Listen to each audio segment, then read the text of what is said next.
Welcome back, everybody, to On the Wild Side. I'm your host, Callie Harris, and here with us now is Jonathan Sharp, the zoo's horticulturist. John, thanks for joining us. Thank you. And John, we always enjoy hearing about all your different projects around the zoo, and today you're going to tell us about one of the older species here at the zoo. This is called the century plant, Agave americana. It's called the century plant because it takes so long to bloom, but not 100 years. Most agaves live only between 10 and 40 years. And at the end of their life cycle, they'll produce this huge flower stalk. When it does flower, this thing can grow up to 30 feet in height and about 5 inches a day. So you can sit here and literally watch the thing grow. It's native to Mexico. It does really well in our climate. It's a xeriscape plant, as they say. It only needs rainwater. I haven't watered this the whole time, and it does this. Now, it only does this at the end of its life cycle, like I said, and as it does this, it cannibalizes its nutrients from its own leaves in order to produce this huge thing. And these century plants are extremely useful in their area. And when they do this, the natives will cut the flower stalk off and roast the whole thing and eat it like kind of like a baked potato type of deal. They'll gather 20 or 30 of these heads before they bloom, and they're called cabezas, and they'll dig a big pit and throw them all in and pit bake them for 2 days or so. And then they can either do one of two things after that. They'll just eat it, and how they eat it is they'll cut the leaf off, peel the skin back, and then eat the pulp.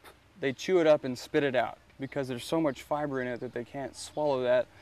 And archaeologists know this because they found about 9,000-year-old things called quids, little bitty balls of chewed maguey fiber. This is also called maguey, is the native term for this in Mexico.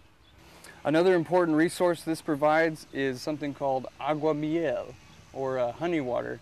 And they make that from it by cutting this flower stalk off at the base here at about 5 or 10 feet. When this thing gets about 5 or 10 feet tall, they cut it off and they make a little bowl down here, and sugary sap collects in it. And they'll harvest that. It's called agua miel, and they drink that commonly. They'll take agua miel and they'll ferment it and make something called pulque. And then they take that and they distill it and they make tequila. Other than that, they'll take the leaves and they'll feed it to livestock such as cattle and horses, but it's toxic to sheep and goats. So it's limited resource there. You've told us a lot of things that the century plant can be used for. What are some other things, like these spines that you were mentioning? The spines, well, they're extremely good for defense. Some people will even take these spines and weave the fibers in with their cattle panels in the native areas to keep cattle and goats out. But they'll also take them like this and they'll rip them down the leaf like that with the spine, and they'll get all the fibers with it. And you have an instant needle and thread that they can use to repair clothing or satchels or whatever. Another thing they use the fibers for is making ropes, mats, and rough cloth for clothing or anything like that. They also use this for punishment and bloodletting ceremonies. Back in Mesoamerica about 8,000 years ago, the Aztecs would take whole leaves and punish their insolent children by stabbing them with them. And they can go all the way to the bone.